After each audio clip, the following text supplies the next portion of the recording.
Hey everyone, Scott here. As you probably noticed, we did not post an episode last week.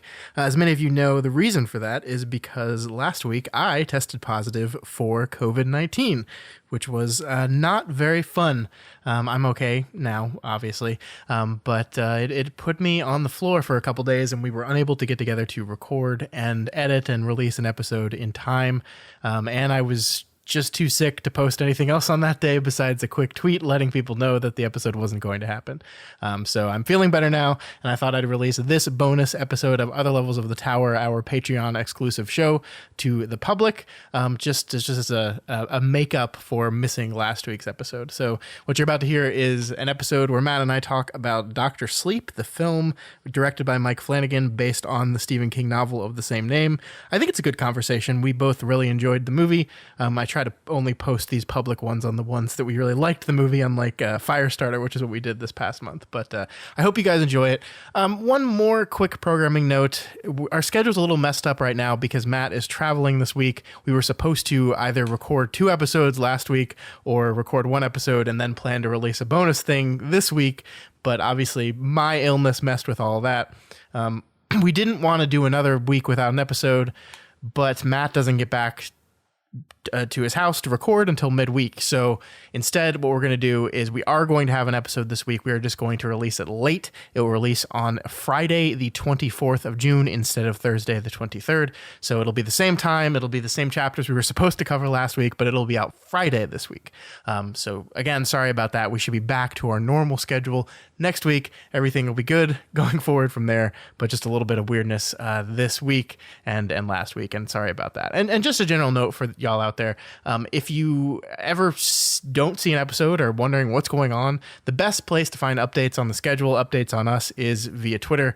I don't really like Twitter very much, but it is the easiest place to just send out a thing that lets everyone know what's going on. So I'm not saying you have to use Twitter. I'm not saying you even have to follow us, but if you use Twitter, you should be following us. But you can just pop over to kingslingerspod at kingslingerspod on Twitter and check what's going on. That's the best place to do it. So again, sorry for no episode last week. Hope you enjoy this bonus episode, and we will see you on Friday, the 24th of June, for our next episode covering Black House. It's going to be a good one, I think. It's a big couple chapters. So thanks again, and hope to see you later this week.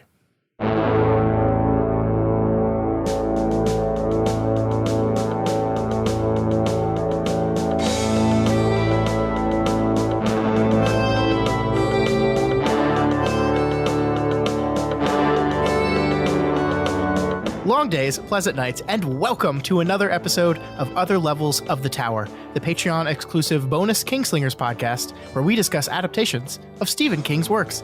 I am, as always, your host, Scott Daly, and I'm joined by my co-hosts and little girl that leaves chalk messages on my wall. It's Matt Freeman. How's it going today, Matt? Oh, it's going pretty good, Uncle Scott. If you are listening to this right now, it means that you are currently supporting Doof Media on Patreon at the $10 level or higher. And so before we get started with this month's episode, we just want to say thank you so much for your continued support. It means the world to us. You guys are the reason why we keep doing this, and we can keep doing this because you are covering all of our frequent and surprisingly large number of expenses each month. Yeah, right. It costs a lot of money to make a podcast these days. I don't know what happened. Surprisingly so, yes. Yeah, there's spreadsheets involved, man. Yeah. We use Adobe for our editing software, and we are using my wife's email address because we have the educator version of Adobe. Yeah. And apparently someone at her work emailed her and said, "Who's Matt Freeman?" Because Matt's name was attached to our Adobe account.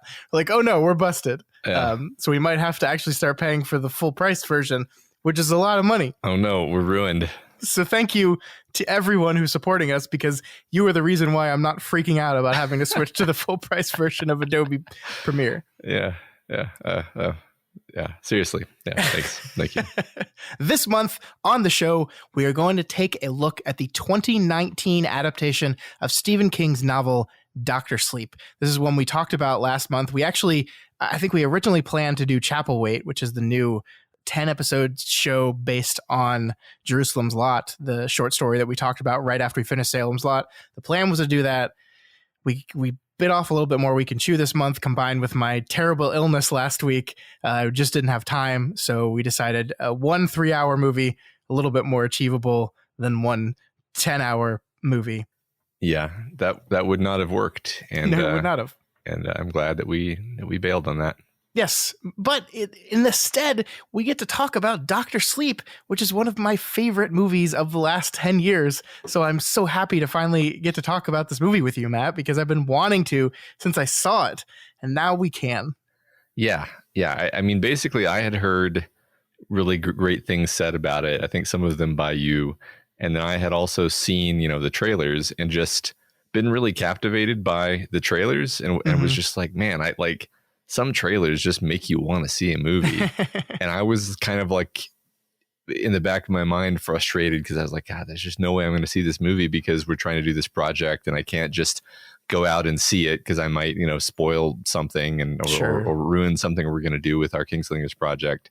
But I think number one, I don't think it ruined anything to just watch the movie. And number two, damn, I'm glad I watched it because it's one of those rare movies where it more than lives up to what you wanted it to be. That's great to hear. That's great to hear. I think we're both very, very positive on this movie, and can't wait to get into why. Yeah. All right. So let's get right into Dr. Sleep. Matt, what the heck is this movie all about? Years following the events of The Shining, 1980, a now adult Dan Torrance must protect a young girl with similar powers from a cult known as the True Knot, who prey on children with powers to remain immortal. This movie was written and directed by the one and only Mike Flanagan, who will be the topic of our next podcast after this one. We've decided we're going to do a Flanacast. Flancast, yeah. It stars Ewan McGregor and Rebecca Ferguson, and it is, of course, as we said, a adaptation of Dr. Sleep, which was Stephen King's sequel to The Shining.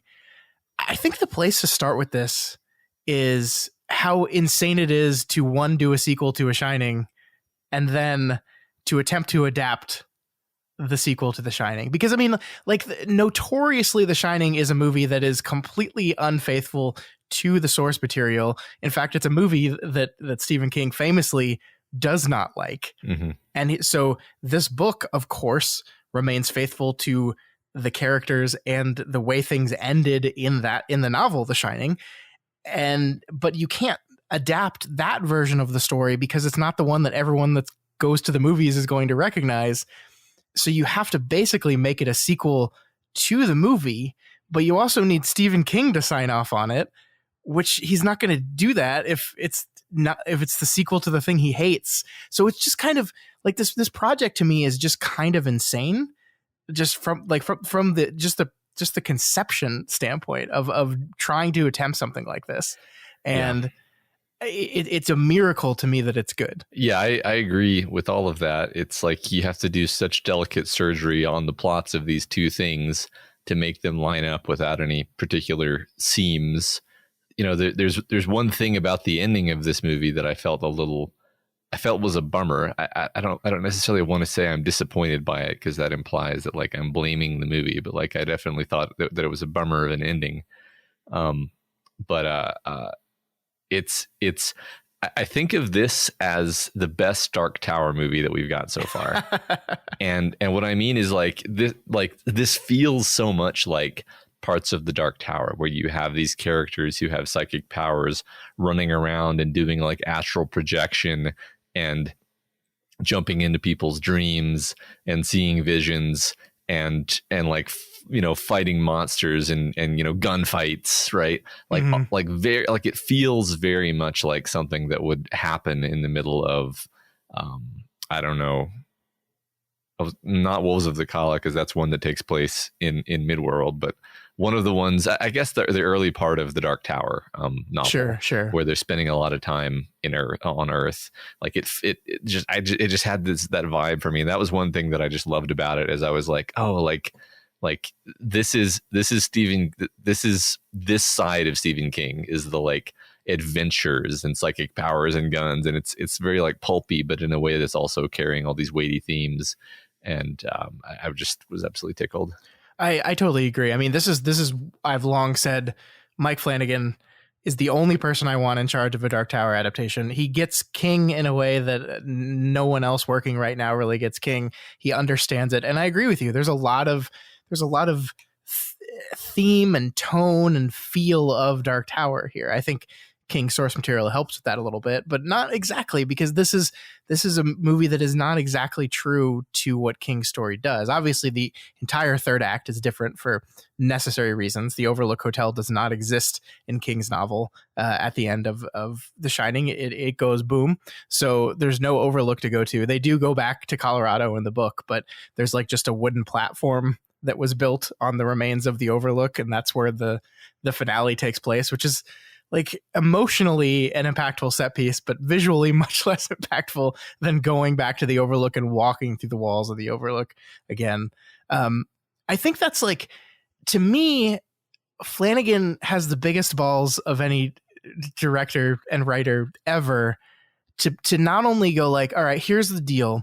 We're going to take this book and we're going to take this movie and we're going to find a way to service both of them and tie them together in a really satisfying way. And also, while I'm doing that, I'm just going to ape Stanley fucking Kubrick in scene after scene after scene, where he is not only, and I'm not only talking about the scenes where he literally just recreates scenes from The Shining with new actors, where he has to basically match camera angle, match location, match set dressing, like match style, all these things. But all the other parts too, where he's just returning to the Overlook and shooting it as this old hotel and capturing all these things. And he loves to use the beating heart sound effect that Kubrick used so much in The Shining is everywhere in this movie. Yeah. Just like every bit of it. Did you know that the only bit of reused footage in this entire movie is the helicopter shot that flies over the body of water with the little island in the middle of it, that opens The Shining, and then the helicopter shots of the car driving down the road towards the hotel from the very, very beginning of The Shining. It's like 3 shots. Those are the only things he reused. And in this movie, they take place at night, so he had to like put a filter over them to make it nighttime, and then of course add ice because it's snow and stuff. But that's it. Like every other shot in this movie, every other shot, whether it's a recreation with new actors or just shots of like the blood coming out of the elevator, anything else that's in this movie is an original shot by Mike Flanagan thing. And holy shit, man. Yeah. That's so cool. I mean, I can't even imagine the level of difficulty there. And there's something, even the parts where it's not, directly aping, some particular moment, it's copying the feeling of foreboding and dread that pervades the Shining, which is why it's so beloved. I think this is one of those movies that's kind of a miracle of tone, because it's able to move between these sort of different feeling parts of the movie without ever having it feel like it's jarring. I mean, The Shining was a movie about insanity and monstrosity and death and destruction and loss, right? There's nothing positive and happy in that movie. And this is a movie that is about recovery and is about hope and the life, and this idea that we go on, right, is like the motif of the film. And so you can't just make it this dour, tense thing that is The Shining. You have to be able to have those moments, but also inject this optimism and hope and positivity into it. And I think that's where Flanagan really excels, is his ability to mix those emotions, to take this darkness, this evil, and imbue it with this light, this optimism, I think some of the most emotionally impactful scenes in this movie to me are Dan Torrance sitting down with the old men that are about to die. That shit makes me cry every time, because like these men, like the first one, that man is so scared. He's so terrified of everything. And just Dan Torrance being there and using his power, using the shine for good to help this person, to calm him, to reassure him that, hey, we go on. There's nothing to be scared about. And man, that like we just read Dr. Sleep, and it the entire time I was reading Dr. Sleep, I was thinking about these. Yeah. Or sorry, Insomnia. Yeah. I'm confused. We just reread Insomnia. The entire time we were reading Insomnia, I was thinking about these moments in Dr. Sleep that remind me very much of the moments in Insomnia where Clotho and Lachesis are sitting there besides the bed of dying men, you know, calming them and encouraging them that it's all going to be okay. And I don't know, man, it's really, really powerful stuff. Yeah, I don't know if it just so happened that we hit these two stories close to each other, but it definitely emphasizes to me how much King focuses on this theme of you know, the fear of death, trying to find some way of being comfortable with death. And well, and I love that it offers no definitive answer besides this very loose, broad thing of we go on. Like, what does that mean? What does it mean we go on? Like, you could mean literally, and I think the movie uses the metaphysics of Dan Torrance, the ghost, literally being there talking to Abra. But like, we go on, and the people that we leave behind, we go on, and that we continue to exist on some level of the tower, on some metaphysical level. You know, like it's such a broad statement, but at the same time, I don't know, to me, just comforting. Just like at the end of the day, like, I don't know what it's going to be like after death, but just this idea that in some way, in some kind of way, we go on is just, it's beautiful to me. If you knew for a fact as you were dying that something other than oblivion awaited you, that would be a huge load off. Yes. Doesn't, as long as it's not, you know, hell. and I want to believe that. I do. And I think the thing that I love about this story is the way it ties this idea of death and the fear of death and the fear of what happens after death to our antagonists, the True Knot, who are a group of immortals. Once again, we have in the world of Stephen King, being immortal costs something. These people are monstrous and they eat children. But these are people that are just as terrified of death as any of the old men we see, right? Yeah. And their choice in dealing with that is to run away from it and to do whatever is necessary to run and hide. I think, you know, the way in which Flanagan echoes scenes in this movie, I think, are really, really powerful. Like, not only is he echoing scenes from The Shining, but he's echoing scenes within the story itself, because the death of the oldest True Knot guy, I can't remember his name, Gramps or something. I don't know. I forget all the names of the characters. But they have such great names, though, don't they? But they really do. They're very, and that's all straight from the book. Just the idea of the True Knot is so King in its weirdness. Just like that her name is Rose the Hat for no reason other than it is. And then there's Barry the Chunk and the Crow. Yeah. And is it Rattlesnake Annie? I think. Yeah.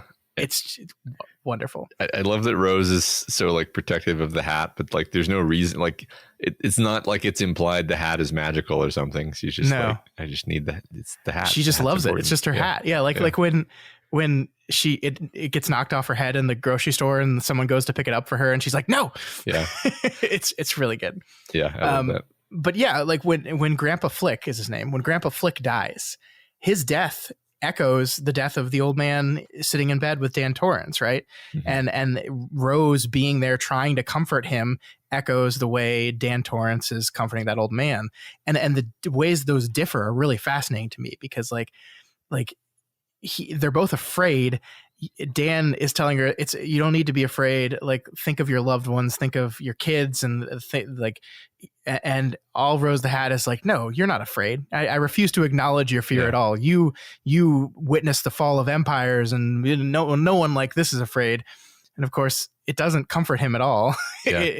He dies terrified, and then what happens? They immediately consume him. Like it's like everyone's really sad when he dies, and it's like, oh, they're a nice family together. They really love each other. But the second he's dead, they suck him up. Yeah, and God, it's so powerful the way those reflect each other.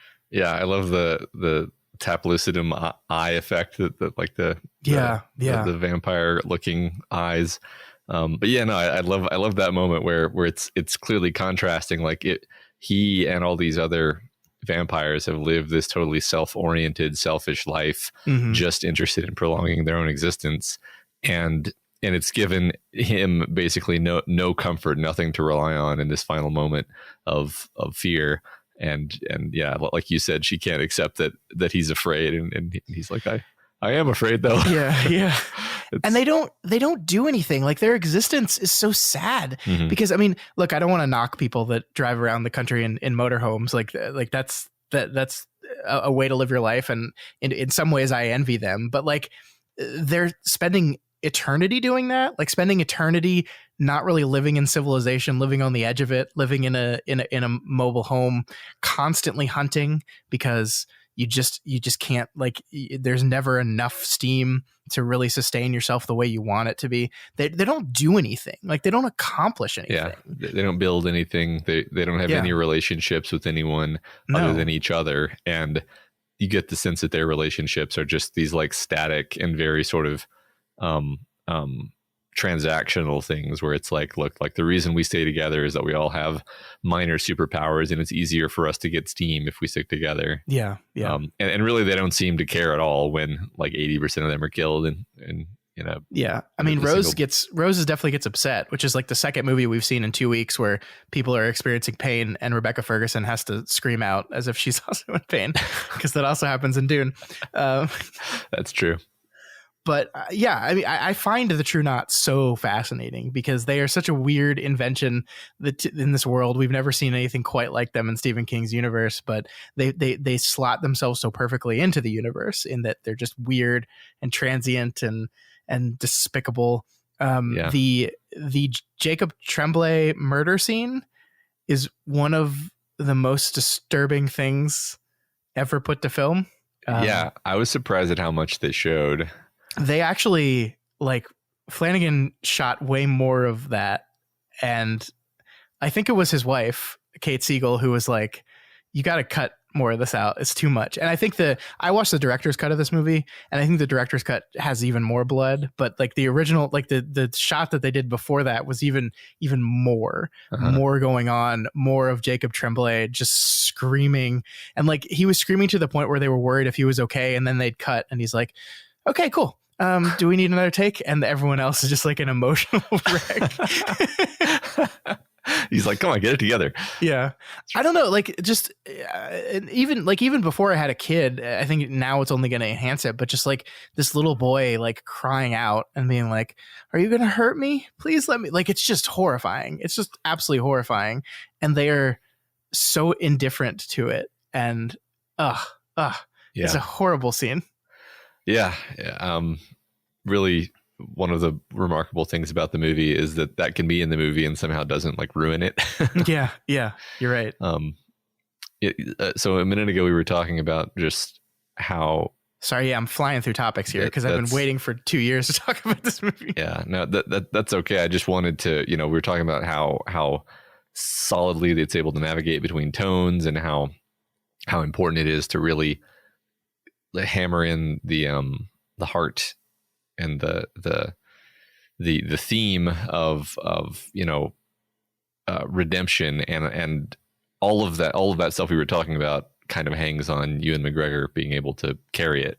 Yeah. And I think he does a really great job. I feel like it's been forever since I saw him in anything. I was thinking about it and I'm like, the last thing that I saw Ewan McGregor in that was like a new movie was probably The Ghost Rider in 2010.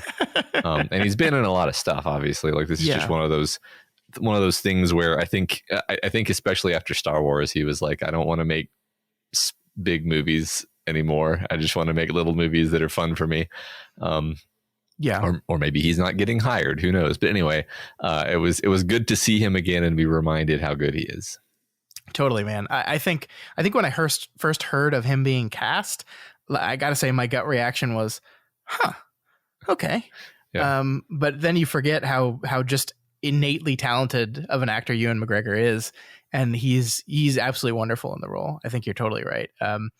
He has to exude. I think one of the most challenging choices King made with this story is to make little Danny Torrance an alcoholic, who is actually arguably in a worse place than his father was at the beginning of this movie. Like, obviously he hasn't murdered his family yet, so he's got one up on his dad there. But like, I don't think Jack Torrance had quite devolved into homeless, living on the streets, alcoholic yet. Yeah. I think he would have maybe gotten there eventually, but that's where we meet Dan Torrance. We meet him, doing a absolutely horrible thing, which is he wakes up next to this woman, and steals her money only to see she's got a very young child, maybe 4 or 5 years old, and takes the money anyway and just leaves them. And we know, thanks to his power, we know that both of these people die.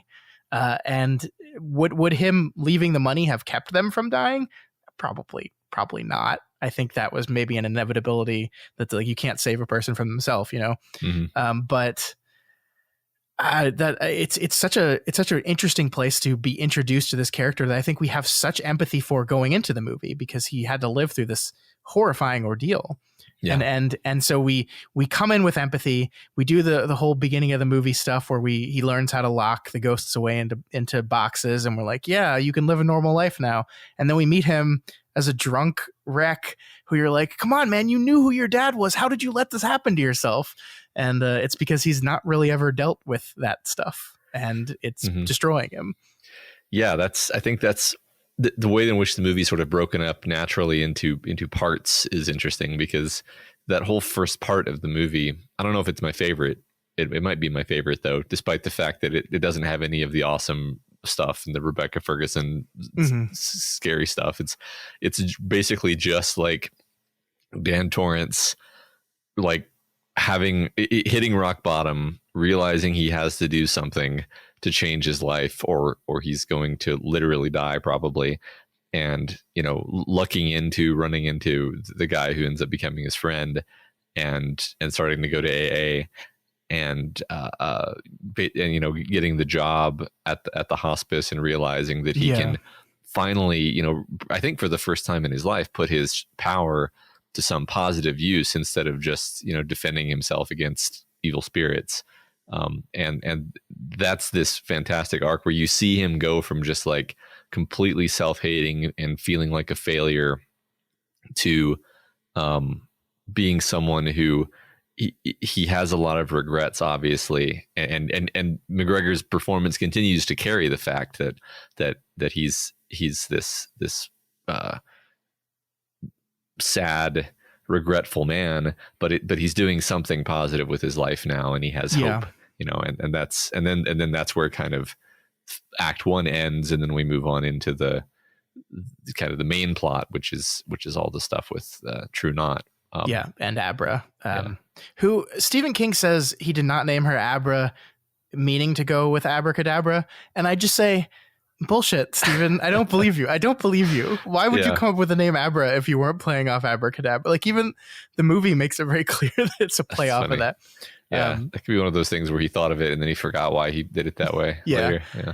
I mean, I do love I think you're right that the movie does such a great job of setting up, this is Dan Torrance as he is at the really the beginning of the second act, is a man who has finally found purpose and found something to do. And then the evil comes back, right? He had locked his evil away. It's buried deep in his head in these boxes, and he's not having to deal with that anymore. And here a new evil comes, and there's a new girl that has the shining. And I love the way in which, again, echoing off of each other, Dan's belief that you have to hide this thing from the world, that you have to hide it deep down, never use it because all the bad stuff will come. And there's this sense that like he's finally gotten past that, and then the True Knot comes, and it just kind of, in his mind, his first gut reaction is to reinforce this thing he always believed, that the world is a bad place, that nothing good is ever going to happen, and the only thing people with the shine can do is hide it. And so that's what he tells Abra to do, to hide it. And the early parts of the movie really set this up well, because you see the ways in which Abra's parents react to her every time she uses the shining. They react, I think, in a very normal way any parent would react when weird shit is happening around their kid. They're concerned and afraid, and the kid picks up on that fear and concern and internalizes it, and so begins to hate their gift and hide their gift. And her Abra's arc in this movie is to learn to embrace that and to love it, and to, as Dan says at the end of the movie, shine on. And that's another really powerful arc that I really love as well. It's just so, I don't know, it's there's something so hopeful and fulfilling about it. Like I love that line with that last thing, like that thing I told you before, I was wrong. Shine on, Abra Stone, shine on. Like it's just, that's the perfect end to the Shining saga, I think. Yeah, I love that so much. I love their relationship. Just one thing that I just have to say is that, like, I got such chills when the boy is being murdered, which is already an intense scene, and then she wakes up screaming murder over and over. Like you're talking about her shine and how her parents react to her, and her parents are trying to, and like her performance there of just like the horror of having seen that and not knowing what to do with it, and then his wall just like explodes and he looks in the mirror and it's red rum, and then you know that that means when he turns around it's going to say murder, and it's like, oh my god, that's like such a perfect way to connect these things together. It is, and it's like it's a way that never feels cheesy to me. Like there's ways of doing all these Shining connections that feel very cheesy. And I know this because I saw the Steven Spielberg movie Ready Player One, in which they redid all these Shining scenes. And I was just like, I hate every bit of this. Why have you done this? You've ruined one of my favorite movies of all time. Damn you, Steven Spielberg. Well, that's just turning it all into a joke, right? Yeah.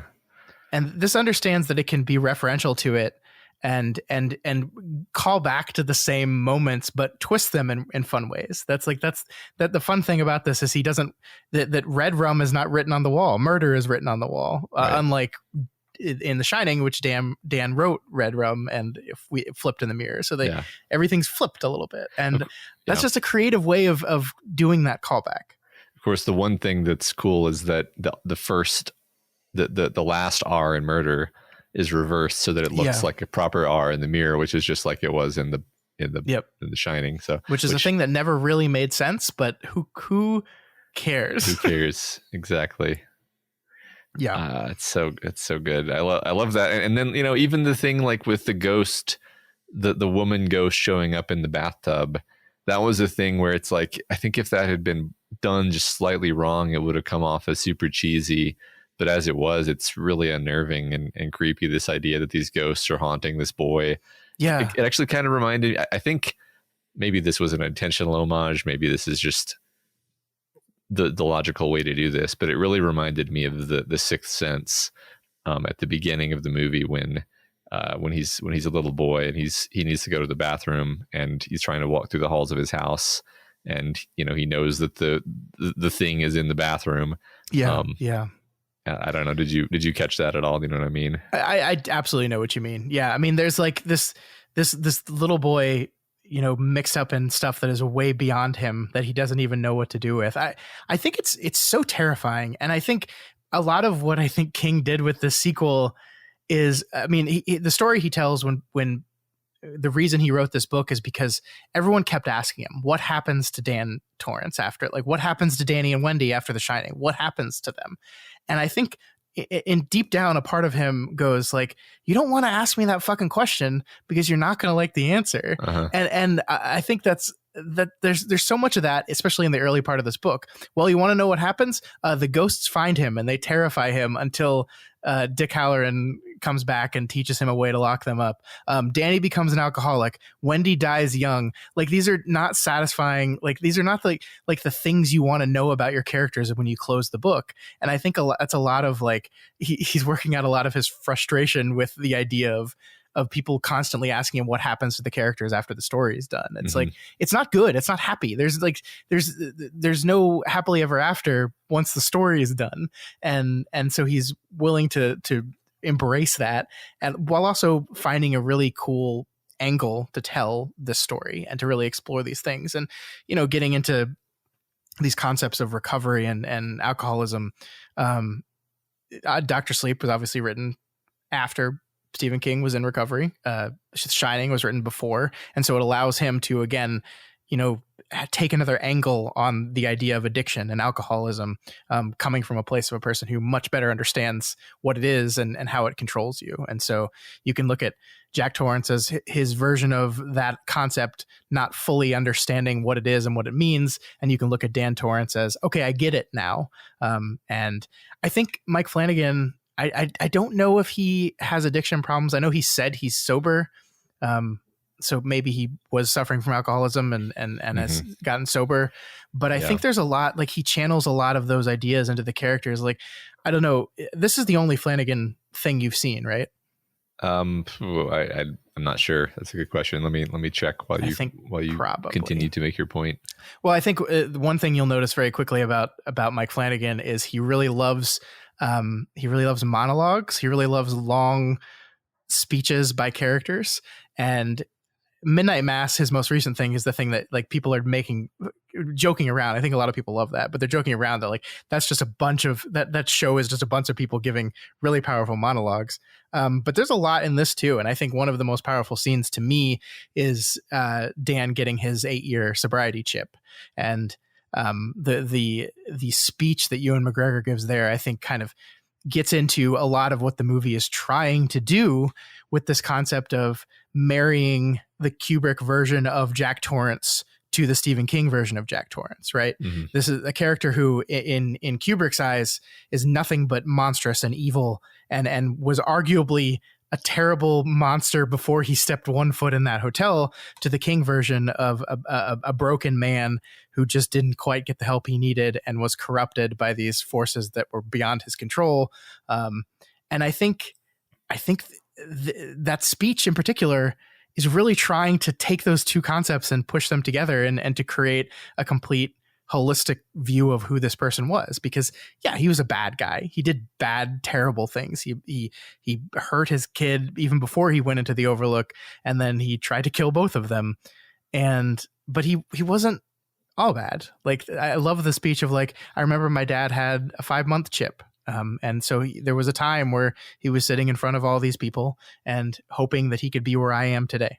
And I don't know, man, there's just something so powerful with this idea of like, let's try to look at Jack Torrance as more than just his worst moment.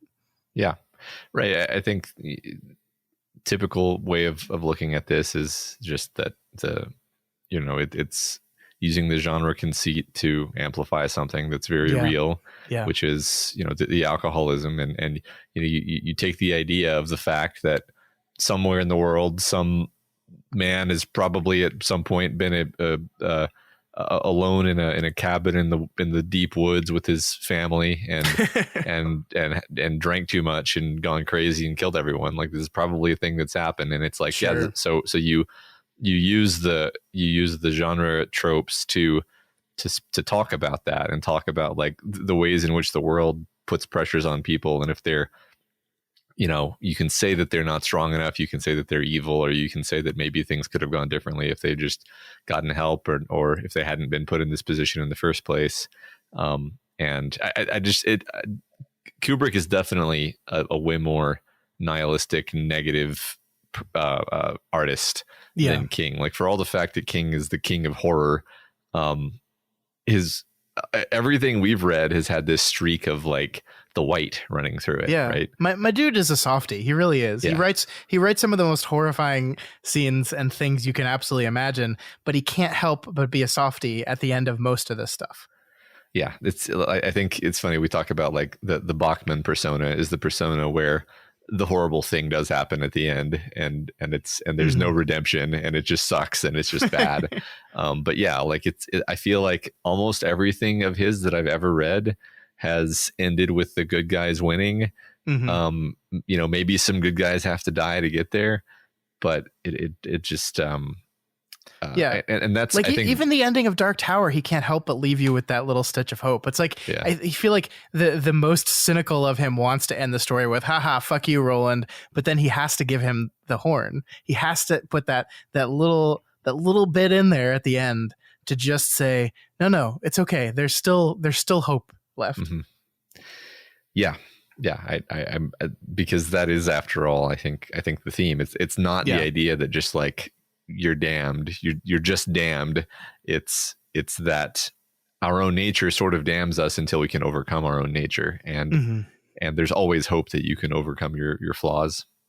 Yeah, definitely. And that is, I think, the spirit in which this movie is made.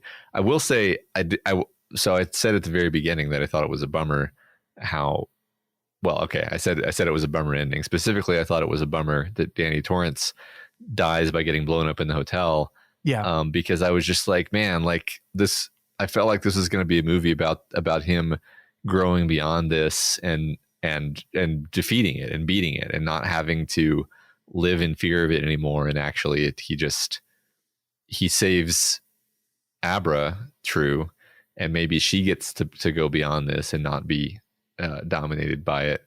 But poor Dan Torrance doesn't make it, and I thought that was I thought that I was like, frankly, that's one moment where I'm just like, I think that's kind of a writing mistake. Like, I don't think he was supposed to die in this movie. Yeah, well, spoilers for Dr. Sleep, the novel, he does not die in the book. He does not. The book does not end with Dan Torrance dead.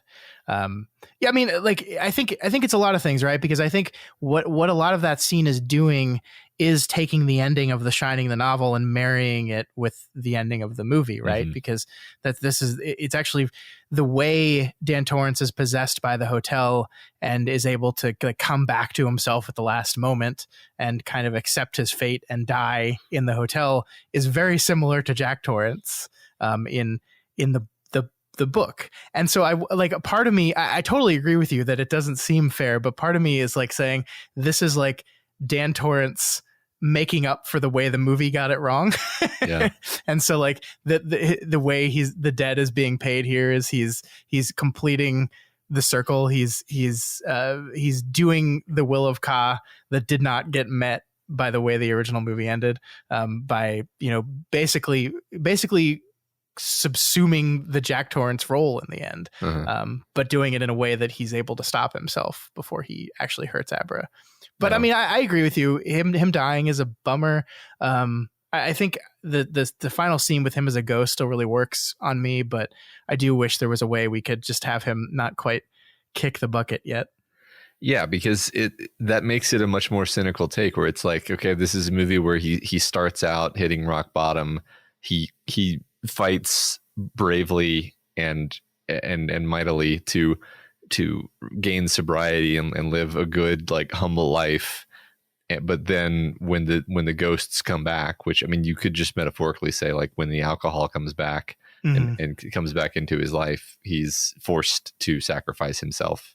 It's like that sucks. And I like, it makes me happy to hear that he doesn't die in the book, because it just didn't feel right. It felt, I'm going to say the worst thing in the world here.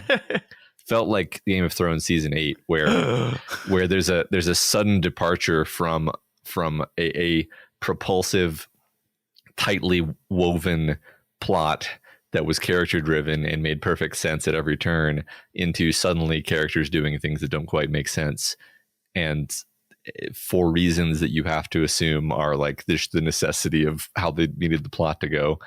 And, yeah. I got to be honest, I'm struggling because I'm trying to think of like the perfect thematic reason for why it was necessary. And besides what I've just already said, I really don't have anything to say. Yeah. I think it's so interesting, because the reason why Jack Torrance dies in The Shining is because, like, he went too far. He crossed a line that he couldn't uncross, and like his death is kind of like, his accepting of his death is kind of like, oh, I've gone too far and I can't come back, but at least I can be okay. You know, say, like, my final last ditch effort will be to save my son and my wife and sacrifice myself.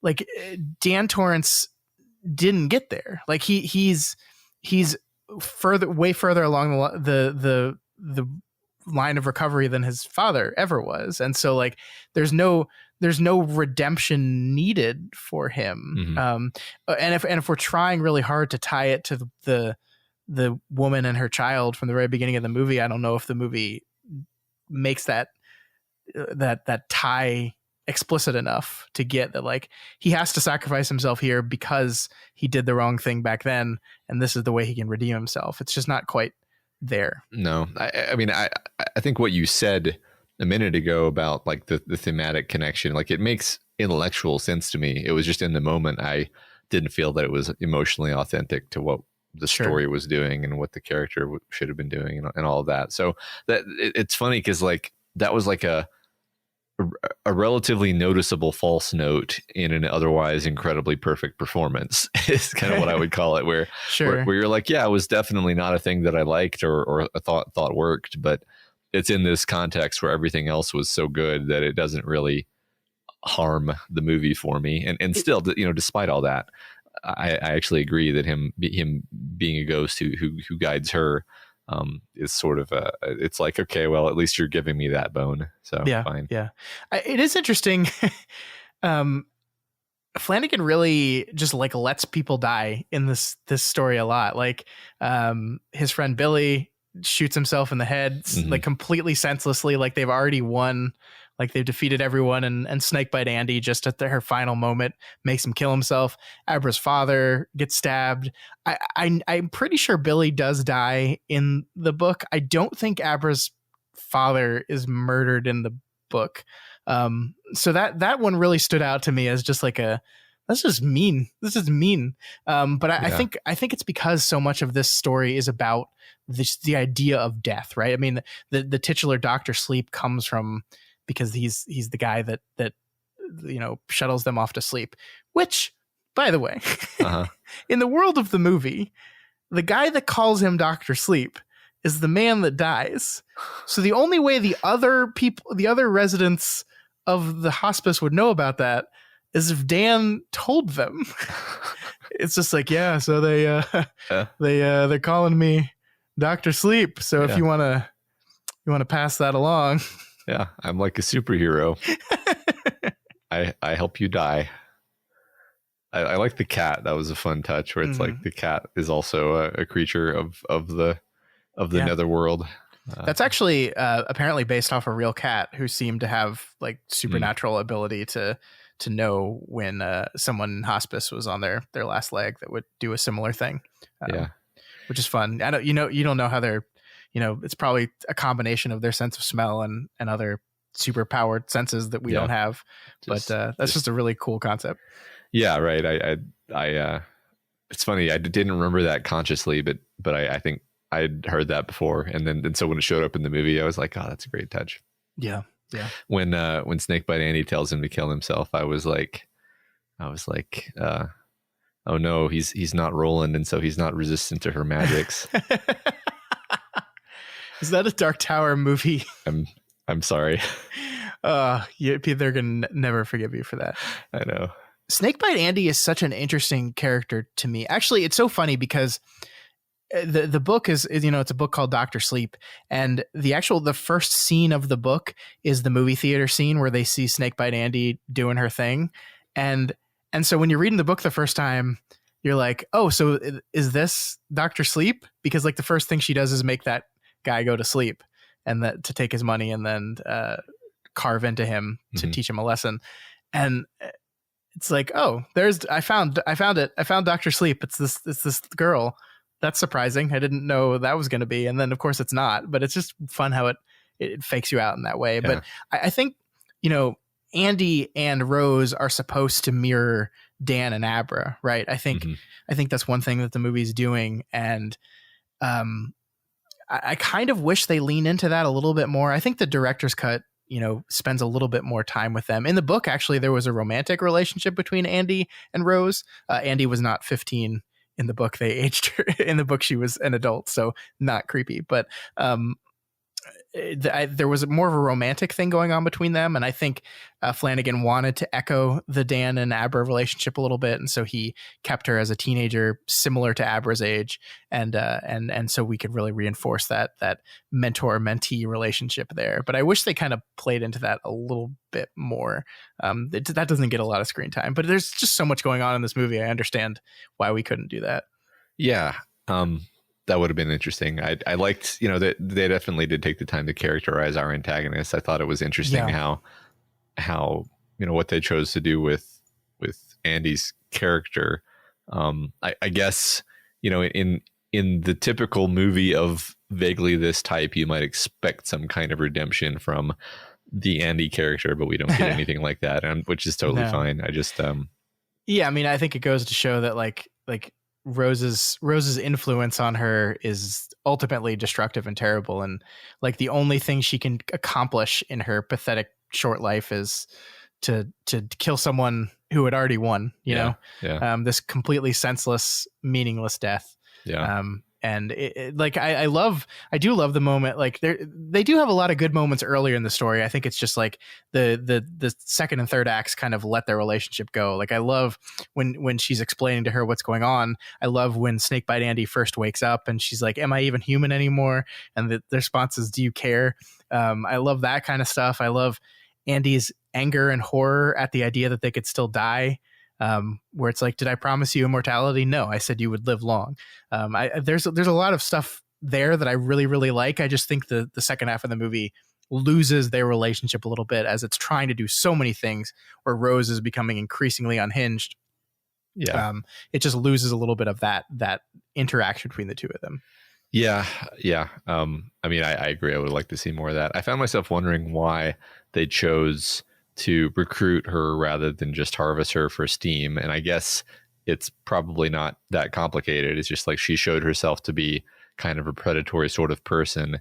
And so they figured that power is so useful. And it's very, well, that's the thing is I keep saying Abra for some reason.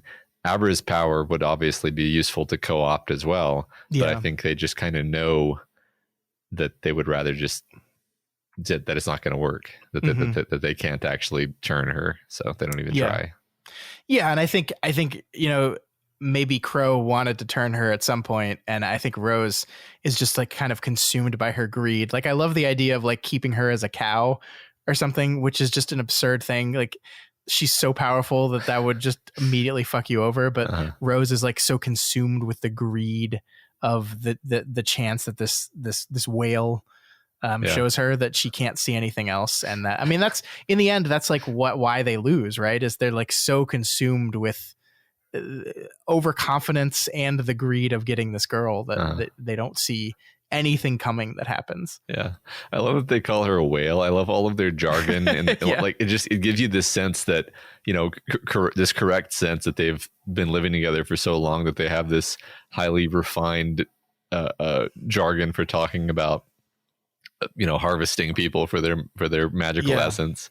Well, and like there's so much detail with the True Knot. Really, one of my favorite things about this movie is like they all dress, you know, according to their era, right? Like they all have a unique way of dressing, and it kind of lines up with presumably when they were turned.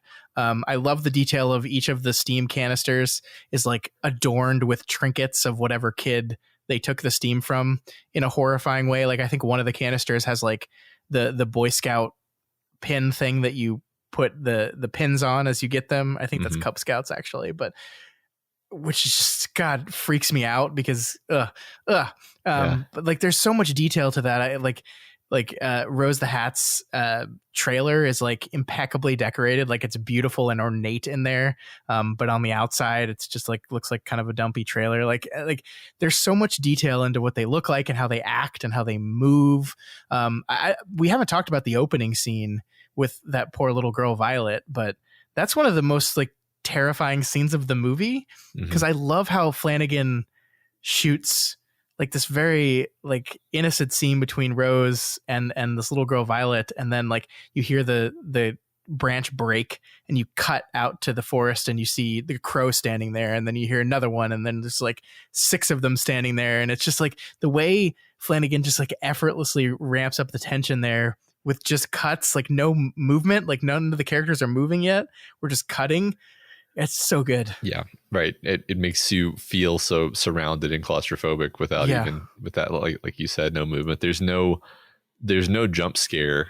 That was one interesting thing I read was like the reason people love The Shining, or one of the many reasons, is that there's no jump scares in The Shining. And I think this movie is pretty sparse. There may be no real jump scares. I don't think there is any. I can't think of any. And really, it's not trying to be, you know, a horror movie of that kind. It's more of the dread tone, which is what The Shining is known for. Can we talk about like all the ways in which he's specifically echoing The Shining in shots though? Like there's a scene where I think it's when Dan is like over the toilet throwing up, and Flanagan shoots that scene from the perspective of the toilet looking up at him. And I'm pretty sure it's the exact same angle as when Jack Torrance is locked in the pantry and Kubrick does the shot from below of him with his head against the pantry door trying to get let out. Like, I'm pretty sure it's the same shot. Yeah, I think you're right. And then when he first meets the doctor who heads up the AA group and helps him get the job at the hospice, that office is the exact same office that Jack Torrance is interviewed at the Overlook. Like, it's decorated the exact same. It's the windows are in the same places. The desk is in the same, like everything is identical. And it's creepy. Like, we didn't like, I think it was only a couple months ago you and I watched The Shining for the show. So it was still pretty fresh on my mind on this rewatch. And I was sitting there looking at that office and it's like, something's not right here. Right. I had the same exact reaction. I like the same windows, the same, I think what really sold it for me that it was the same room was the windows are the same size and shape and they have the same like cross beams. I don't know what the word is for this, but the same structure of panes. And then there's like basically the same level of like overwhelming light intensity coming in through the window directly into Danny's face. Yeah. Which is kind of weird because it's not like the doctor's, secretly a bad guy or something, but it is a parallel scene where it's basically a guy offering Danny a job. So yeah, and it's like a moment of choice here, right? Like, Danny could have rejected the job, run away, and continued to dig his hole, but he chose to take it. And so it's, again, I think what Flanagan is doing is echoing scenes but reversing the meaning a little bit, like exactly like with the Red Rum murder thing. It's the same thing, right? It's the same location, it's the same general structure, but the meaning this time is reversed a little bit. Instead, in this instance, Dan Torrance taking the job was his salvation, Jack Torrance taking the job was his damnation. And like, it's really interesting the way that's done. I really, really like it. Yeah, I like that too. You also said there were a lot of other references to other King stuff that I think I missed 99% of these. Yeah, I mean, there's a bunch of Dark Tower references sprinkled everywhere. The bus company is called Tet Transportation. The place where number 19, the baseball player number 19, is killed, is called the Merck Industries, which is one of the companies. I think we see our first Merck Industries thing in the way station in the Gunslinger. I think they made the nuclear battery for the pump. Yep. Yeah. And of course, Dick Halloran says Ka is a wheel, which is funny because like he throws that in there and Dan like has no idea what it means and just kind of like nods. It's just like, yeah, sure, Dick. Right. Whatever. 95% of the audience also have no idea what it means because it's true. Yeah. There's no other reference to Ka or explanation of what Ka is. So yeah. There's also like in Abra's room, there's an A on over her bed for Abra, and then to the left of it there's a balloon animal that kind of looks like a K. I don't know if that was intentional or not, but it spells out Ka like above her bed. Lots of really, really fun stuff sprinkled everywhere. Obviously Flanagan is a huge King nerd, so he puts stuff everywhere. Apparently the magazine that Dan Torrance is reading when he's working the late shift and the cat comes to tell him to get to someone is the same magazine that Jack Torrance was reading in the Overlook when he was like post interview where he's waiting to like for everything to be finished up. I think it's like I'm pretty sure it's a Playboy. It's some adult magazine, but I think it's the same one. Okay. Which is a really, really, really random reference there. Yeah, no, I definitely don't think I noticed that. Apparently his friend's name in the movie is Billy Freeman, and as we know, Matt Freeman is a character in the Dark Tower universe. Yeah, because his name has 19 letters. 19 letters. Yeah, I don't know, man. It was a Playgirl magazine. I looked it up. It's the same January 1978 issue of Playgirl magazine his father, Jack Torrance, read in the lobby of the Overlook while waiting for Stuart Ullman and Bill Watson on closing day in The Shining. Yes. Okay. I remember. I think I remember from that documentary about all of the theories about why he would be looking at a Playgirl magazine. God, yeah. Was that Room 237? Is that the name of the? That's yeah. fucking insane. Yeah. Well, it's a fun documentary to watch, but I mean, I think that's kind of the point of it, is like a whole bunch of these different ideas just presented without any real context, and it just you're just like, at least for me, I was always torn between like, okay, that sounds reasonable, and then like, no, that's reaching, and then like, no, that's just conspiracy theory talk. But then it'll like go back to reasonable, and it just puts you in this kind of state of epistemic confusion, which is actually kind of fun for me anyway. I think it just proves that if you look at something long enough, you can take whatever meaning out of it you want, which is good for us story analysts. Yeah, right. You can talk for an hour about a single sentence. Yeah.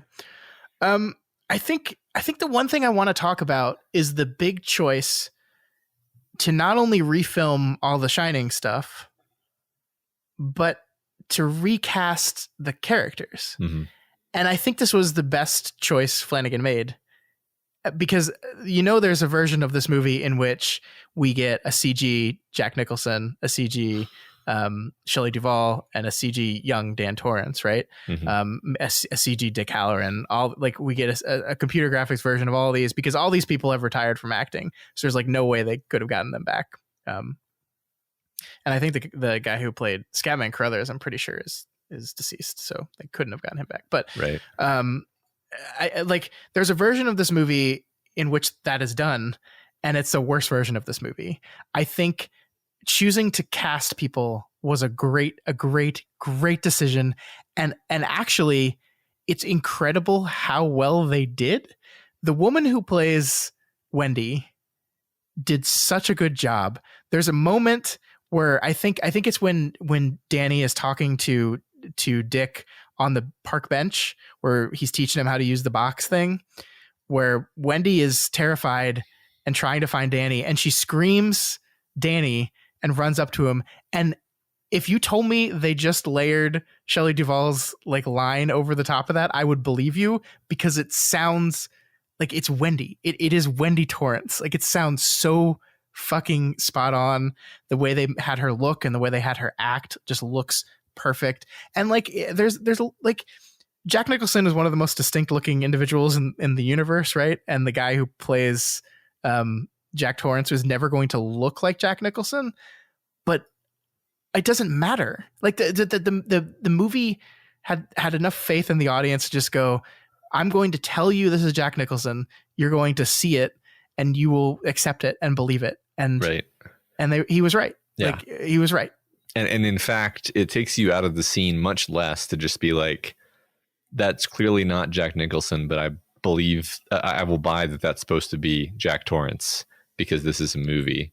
Yeah. And actors play characters. Yeah. I don't know why we have this insistence on continuity now, where we can't just hire someone else to be Luke Skywalker and just tell everyone that that's Luke Skywalker. People will accept it. Like, people will just go, okay, fine. Like that's like we've done that forever. Like, continuity in movies, like we had whole series of movies in which Batman was played by an entirely new person, and the movie just said that's Batman, and you just went, okay, yeah. James Bond is Daniel Craig now. Yeah. No, I think that the digitally replacing actors thing. Here's the thing. I was gonna say I think that it's kind of having a period in the sun and then it's going to go away. I don't know if that's true, because we're just going to get better at it. We're going to get so good at it that it's just perfect. And then I don't know what to feel anymore, honestly. Like, if you can just make it so that like the Luke Skywalker CGI thing looked terrible. And what's funny is we have the technology right now to do it way, way better than what they did in that appearance that I'm referring to obliquely for some reason. It would have been better if he had looked correct, but I still agree with you actually that it would be better. Like, if you're going to have Luke be and stuff, just have it be some other actor and be like, yeah, it's Luke. That's okay. Cool.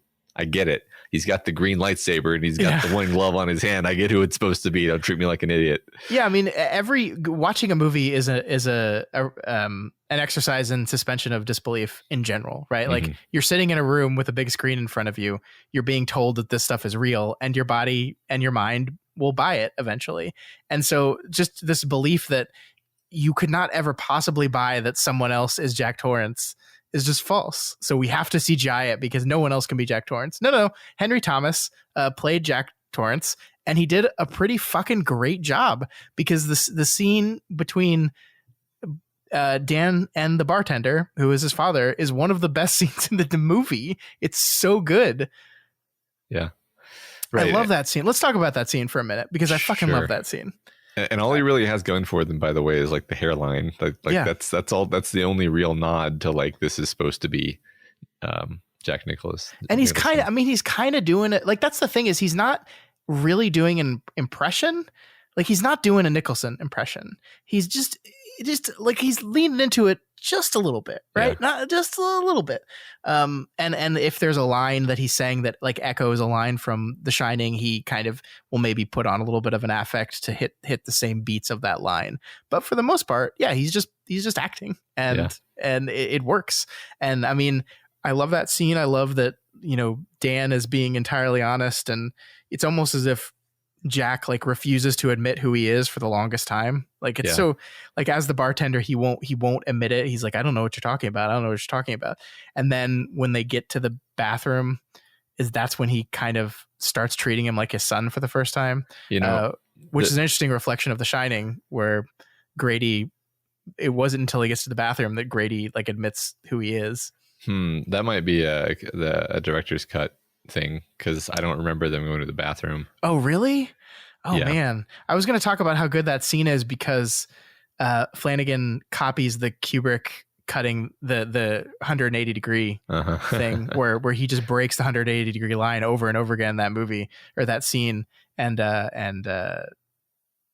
Flanagan copies that. Yeah. So this is good because we were talking before we started recording that we wanted to have like a conversation about the differences between the director's cut and the regular cut, but I've seen the director's cut so many times that I just don't remember what the differences are anymore. So we've naturally discovered one. I think in the scene, he just kind of tries to tell Dan, like, let this play out, let Abra walk into the hotel and let us do what we want to do type thing. And like he switches to like, come on, boy, just do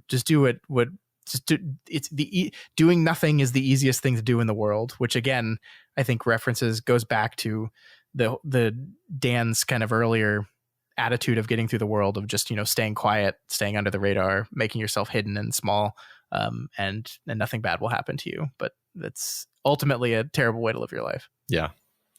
Yeah, that's great. Now I just want to find that the director's cut version of the scene because I feel like it was the version I saw was very short actually. Like it was a sort of one moment on the course of his journey where he faces his father and gets to have one last thing to him and then he moves on. It didn't really dwell on that moment very long. Okay, well I've looked it up online and I think there's a YouTube version of the clip. So I'll send that to you after we're done recording. Cool. Because it's really good. Yeah, I mean, speaking of the director's cut really briefly, it doesn't add a bunch of scenes. Like it doesn't, there's not like a whole new scene or a whole new direction. It's mostly just extension of scenes. So I think like the version of the bar scene that you were talking about and my version of the bar scene is probably like an extra 5 minutes longer or something. They just talk a little bit longer. And I think it allows the movie to breathe a little bit more. It adds, you know, more character interaction. It's a 3-hour movie. It's long, but I don't know. It doesn't ever feel like it for me. Yeah, I mean, the normal cut certainly didn't feel long to me. It felt and it's like 220, I think, right? It's not a short movie either. Yeah, I mean, it's like you also mentioned that the director's cut is divided into chapters. Yes, there's 6 chapters, I believe. You know, the version I saw, I don't think was, but it may as well have been because it just emphasizes how much stuff happens in this movie. Like there are just like highly distinct movements of the story, and it's so fast paced and riveting. You're just like kind of delighted I personally was like constantly kind of whipsawing between like delighted by how much fun I was having, and then like swept up into the story and like horrified and like, no, don't kill Billy, don't kill their dad. So it just totally worked on me. Yeah. I think it's a Stephen King story in the best way. Like that's the thing about Stephen King novels. Like if you look at Insomnia as a perfect example, if you look at the events of that book, if you lay them all out on like a piece of paper, it's a lot happens. Like a lot happens, and there's scenes of differing tones, and I think like, I think there are better. I'm going to be honest here and say I think there are better King adaptations than Doctor Sleep. Like I think, probably Stand By Me is a better movie. I think maybe Misery, you could argue, is a better movie, but this is, I think, to me, even with its warts, a little bit of problems we've talked about, is like the thing that feels the most Stephen King to me. Like I feel like I'm reading a Stephen King novel when I watch this movie. Yeah. And I think that's like that's a big deal. that's a huge deal. And I love this movie for it. Totally agree with that. This is one that I feel like recommending to people, like in an interpersonal way, like literally texting people that I know and being like, hey, I think you would like this, because probably went under your radar, and it was worth it. That's the interesting thing about this movie is it did really poorly. And I was actually surprised at the beginning of this episode. You talked about how the trailer really made you interested in the movie. And I think actually what happened with this movie is the trailers did a very bad job of selling people on this movie, because they really leaned into the Shining aspect of it. I think most of the trailers were of Dan Torrance walking around in the Overlook Hotel. And I think to general audiences, that's just like, what? You made a sequel to the, like, just like we talked about at the beginning, the idea of a sequel to The Shining sounds silly in its own. Right. When I first learned that he had written a sequel to The Shining, I was, and this is before any of our projects and before I had really gotten to know Stephen King. Mm-hmm. I was like, why would you do that? Like, you just kind of roll your eyes at it a little bit. And of course, the answer is like, well, he wouldn't unless he had an original and interesting idea that made sense and was a good and deserving sequel of the material. And then of course you get Mike Flanagan behind the wheel and you get a really good adaptation. Yeah. Did they ever call the train in the park Charlie the Choo Choo? I don't know if they ever called the train that, but man, come on. I was definitely thinking about Charlie the Choo Choo. Yeah, that was one Dark Tower connection that I got. Doesn't it even have like a face?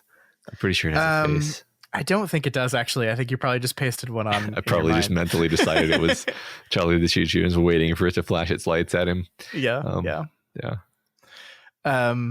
Oh, what else? What else can we say?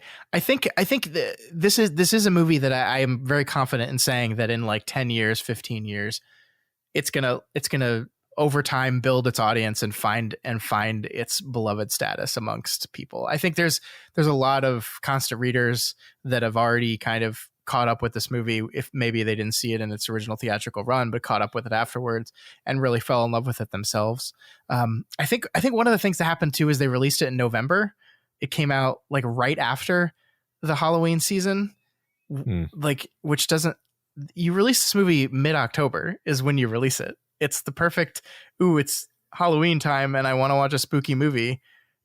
That's when you release it, but they released it November 8th, which is when everyone's like, okay, I'm ready for Christmas. I'm done with the spooky movie stuff. Yeah. There's a lot of bad choices here, I think, that kind of doomed this movie to just not do very well at the box office. Yeah, I did read that it did really well when it came out on streaming. Yeah. So that's good to know. Yeah. And I mean, it hasn't hurt Flanagan's career because he's doing great. And he's continuing to make amazing stuff, which I'm not kidding. The Flancast is the Flancast. I wouldn't mind. It'd be a lot of fun.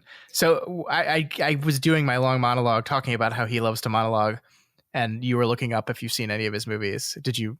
I have not actually. It's kind of weird because I feel like you and I have like Or maybe it's just that you've been telling me about all these great Flanagan things you've been watching, and I've been like, yeah, cool. And that's the extent of it.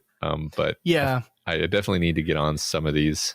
I think he kind of exclusively hangs out in the horror genre, or at least most of his stuff has been. So I don't think like that's not typically one that you would dive into on your own. Correct. So maybe that's why. But I mean, like Oculus is a movie I really liked. Hush is a movie I really liked. Before I Wake, I think is one of his weakest movies. I think even he'd admit that. And then Ouija, Origin of Evil was taking like a dumb movie, and then he made a really fun sequel to it. Gerald's Game, another King adaptation, his first, is when he took a unadaptable, many people said, King novel and turned it into a pretty great movie. And then you get into his Netflix stuff, which he's just been absolutely killing. We have Haunting of Hill House, Bly Manor, and then Midnight Mass. And I think he's doing a Follow the House of Usher show next, which sounds fucking amazing. Delightful. So I'm just he's got the keys to the kingdom, and I just hope he gets the opportunity to do more Stephen King things, because apparently he was going to be working on King's revival novel, and that fell through. So I don't see anything King on his upcoming project. So I hope there's some announcement any day now that says Mike Flanagan tapped to make a Dark Tower miniseries. That's what I'm just waiting for. Waiting for it. He definitely would be first on the list for that. I would hope. And we've talked about adaptations a lot on this show, right? Because that's what we do. We talk about adaptations. But I'm not someone that like needs a Dark Tower adaptation, right? Like I'm not clamoring for a Dark Tower adaptation, especially after the failure that was the movie. I would be totally fine if I lived the rest of my life and nobody adapts the Dark Tower into anything. But if someone's going to do it, I want it to be Mike Flanagan, because I agree. Not only would he understand the essence of what the Dark Tower is, but I also think he would have a very interesting angle on it. That's my favorite part about Dr. Sleep is it's not just an adaptation of the novel. It's an adaptation of the novel that says, okay, but I have this idea as well. Let's see what this is like. And those are my favorite adaptations. Right, because I've been having a lot of conversations about this topic because Dune just came out, and people like ask what I think about it, and I'm like, yeah, I mean, I love it. The thing is, though, like it does deviate from what the book is doing, because you can't really faithfully represent something that is a big, thick, very cerebral novel as a film. Like you can't. They're two different objects. You have to pick certain through lines and certain ideas and emphasize those and de-emphasize or just exclude the rest. And those are that is what an adaptation is. It's an adaptation to a different medium. It requires different things. But if he makes it feel like a Stephen King story and emphasizes the things that we know we're coming to Stephen King for, then that's kind of the most you can ask for, I would say. Yeah, and I don't know. I want Denis Villeneuve to make Denis Villeneuve's Dune. I don't want Denis Villeneuve to make Frank Herbert's Dune. Like Frank Herbert's Dune already exists. Like if you're going to make an adaptation of something as classic and like pop culture encompassing as Dune, I want you to make your version of it. And that's the same with the Dark Tower. The Stephen King version of the Dark Tower exists already. I can read it and reread it as many times as I want. Yeah. If someone's going to make a Dark Tower, I want Mike Flanagan's version of the Dark Tower, because he will come to it with his own personal views on what that story means to him. And they will dictate the way he crafts and creates and tells the story. And that's what you want out of an adaptation. I think this thing we have sometimes where we're slaves to the source material in a way that like, I'm so mad that Dune didn't do this, or I'm so mad that blah, blah, blah didn't do that. And I think it's ridiculous. No, like that version of the story exists already. You have it. And I'm not interested in just seeing what if we take story but make picture. Yeah. But it's same story but picture. Right. It's like I don't want that. Maybe I have a better imagination than some people, but I'm like I can literally do that in my head. Mm-hmm. I can just imagine the scene and how I would like it to go. And it that's not how the adaptation is going to be, no matter what. No matter what they do, it's not going to be what you imagine in your head. So what do you want exactly? Yeah. Anyway, like I get it. Like when I was younger, I really wanted, I really wanted an adaptation of The Wheel of Time. And it's funny because now we're getting an adaptation of The Wheel of Time. Yeah. And now I don't care anymore. But I really wanted just like the visual images that I was imagining. And I was actually so young and dumb that I didn't understand that like that wasn't actually going to happen no matter what. Yeah. So if you're just setting yourself up for disappointment, if that's what you're expecting out of adaptations. And ultimately what I want to see, the reason I want Mike Flanagan to make a Dark Tower adaptation is because I want to see what Mike Flanagan thinks about Roland Deschain. I want like what filtered through the mind of Mike Flanagan, who is an artist and a filmmaker I respect deeply. And I think has a very fascinating view of the world and what it means to exist and struggle in this world. When he looks at Roland Deschain, what does he see? And that, like, and if that's different than what I see, and it's different than from what Stephen King saw, great. That's awesome. I can't wait to see that. That's what adaptations mean to me. And so to tie it all back to Dr. Sleep, this is a different movie than the book. It is much different. It captures all the important things, all the important elements, I think. But this is distinctly a Mike Flanagan film, and I love it for that. Yep. Pretty good. All right. So that is Dr. Sleep. Next month are we going to do this? I have this written down. Are we going to actually do it? Are we going to commit to this? Let's look at our calendar. I'm opening up the calendar. I think there's no reason why I shouldn't be able to commit to that. Okay, so next month we are doing Chapelwaite for realsies this time. Next month, it'll be the second Wednesday of December, which I believe will be December 8th. Is that right? I think that's right. December 8th, we'll be releasing Chapelwaite. So between now and then, Matt, you and I have to watch 8 to 10 episodes. I don't actually remember how many episodes Chapelwaite is, but it's available now on Epix. I think they're going to eventually put that on HBO Max, but maybe not in time for us. So we'll have to sign up for a free trial of Epix. It's Chapelwaite season 1, by the way. Wait. There's going to be just do the one thing. It's 10 episodes, by the way. Okay, 10 episodes, an hour a piece. It's only 10 hours of content. That's nothing. Oh, Jesus. So this time next month, we'll be back to talk about Chapelwaite, the adaptation of Stephen King's Jerusalem's Lot. So if you want to participate in that conversation or at least listen to it without worrying about spoilers, make sure you spend this next month watching all 10 episodes of Chapelwaite, as we will be doing. That's going to do it for us this month. A little bit of a longer one than normal, but so was Dr. Sleep. So yeah, and I really, really enjoyed it. And if you've somehow made it this far into the podcast without watching Dr. Sleep, it gets a strong recommend from me.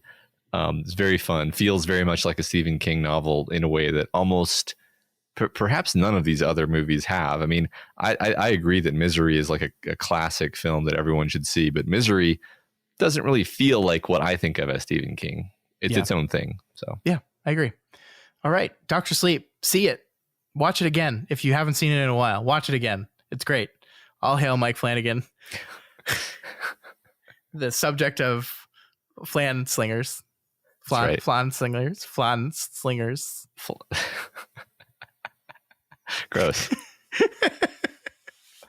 All right. Thank you guys so much for tuning in, and thank you for your continued support. We really do appreciate those Patreon dollars. As we said, that you're literally keeping the lights on. Literally. My lights are on right now because of you. So thank you all for your continued support. We really do appreciate it. And we will see you next month with Stephen King's Jerusalem's Lot's Chapelwaite with Adrian Brody. Love that guy. Love that guy. Long days and pleasant nights. And may you have twice the number.